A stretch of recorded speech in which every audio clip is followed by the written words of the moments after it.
Hello students, how are you? Now Pragati Sharma, your science teacher here to explain the chapter 14 of science, that is uh, from page number 167. Okay, now let us start the chapter. The heading is lightning. Lightning जो बिजली चमकती है आसमान में, देखी होगी आप सभी ने. The theory of lightning was explained by the American scientist Benjamin Franklin in the 18th century.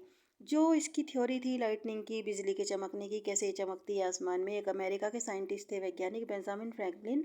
उन्होंने 18वीं शताब्दी में इसके बारे में बताया था. His kite flying experiment is a popular and memorable story in science. उनका एक जो पतंग उड़ाने का एक जो प्रयोग था वह बहुत पॉपुलर हुआ, प्रसिद्ध हुआ और मेमोरेबल, एक यादगार कहानी बन गया वह विज्ञान में, साइंस में. ही flew a kite during a thunderstorm and collected the electric charge in a Leyden jar, a device used to store electric charge. उन्होंने क्या किया, उन्होंने एक काइट पतंग उड़ाई एक थंडर स्टॉर्म में. जैसे जब बिजली चमकती है, बादल गरजते हैं, थंडर स्टॉर्म क्या होता है, जब बादल गरजते हैं.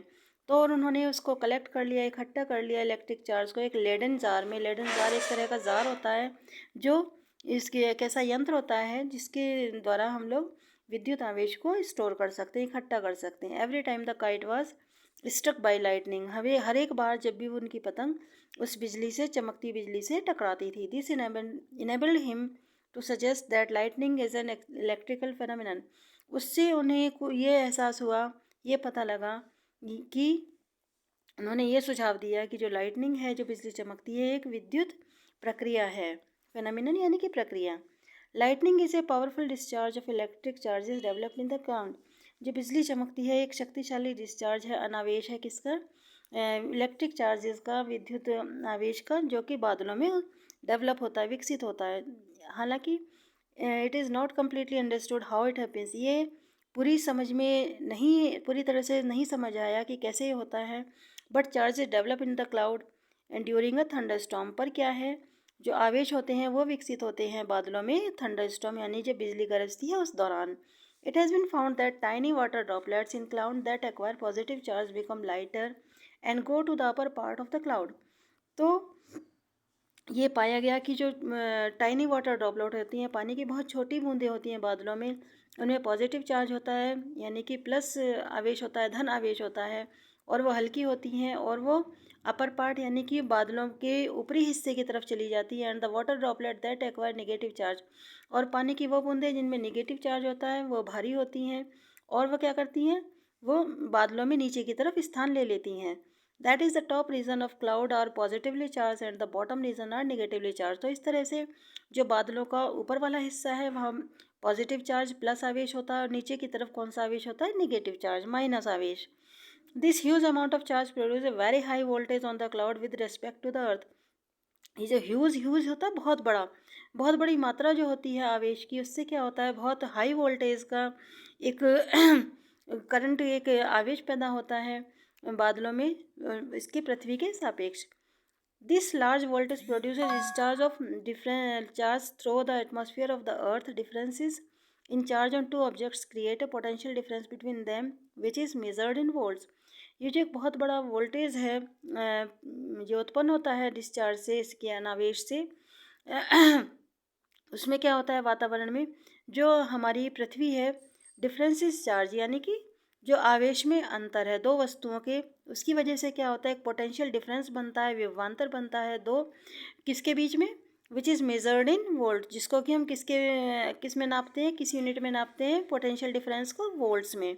This cause a large current flow through the atmosphere for a very short time. इससे क्या होता है, एक बहुत बड़ी करंट, विद्युत धारा फ्लो करती है, बहती है वातावरण में बहुत कम समय के लिए. Huge amount of light and heat are produce during this discharge of current produce during through the air.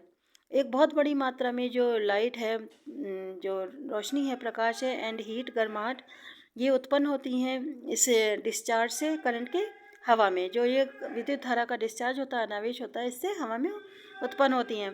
This is what we see as lightning in the sky. और इसी को हम आसमान में लाइटनिंग यानी कि जो बिजली की चमक होती है उसके रूप में देखते हैं. Lightning is accompanied by A loud sound called thunder. Lightning के साथ साथ एक बहुत तेज़ आवाज़ भी होती है जिसको कि हम थंडर बोलते हैं, गड़गड़ाहट बोलते हैं. That we hear after some time of lightning. इसको हम बिजली के चमकने के कुछ समय पश्चात सुनते हैं। This is because light travel faster than sound and so it reaches us earlier. और ऐसा इसलिए होता है क्योंकि जो प्रकाश है वो तेज़ी से गति करता है आवाज़ की अपेक्षा, ध्वनि की अपेक्षा। तो इस वजह से हम बिजली को पहले चमकता हुआ देखते हैं और आवाज़ हमें बाद में सुनाई देती है। Lightning is mainly of three type. Lightning जो बिजली की चमक है मुख्यतः तीन तरह से होती है। The first type is the lightning. जो पहले प्रकार है वो क्या है, वो कब होता है, विद द सेम क्लाउड। जब एक ही सेम क्लाउड एक ही तरह के बादलों में ये लाइटनिंग होती है। द सेकेंड टाइप दूसरी तरह का कब होता है, दो क्लाउड के बीच में जब ये लाइटनिंग होती है। थर्ड काइंड क्या होता है कि one that take place between cloud and the earth. जो थर्ड काइंड है, तीसरी तरह की जो कैसी होती है लाइटनिंग चमक, जो कब होती है, जो क्लाउड के बीच में और पृथ्वी के बीच में होती है, क्लाउड और पृथ्वी के बीच में होती है। Lightning between A cloud and the earth and can hit on any object like a tall building, trees, etc. on the earth.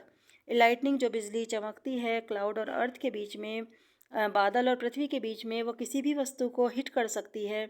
जैसे ऊंची इमारत है और पेड़ है, और जो तो इसको हम क्या कहते हैं, लाइटनिंग स्ट्राइक, यानी कि बिजली का स्ट्राइक करना, गिरना, चोट करना।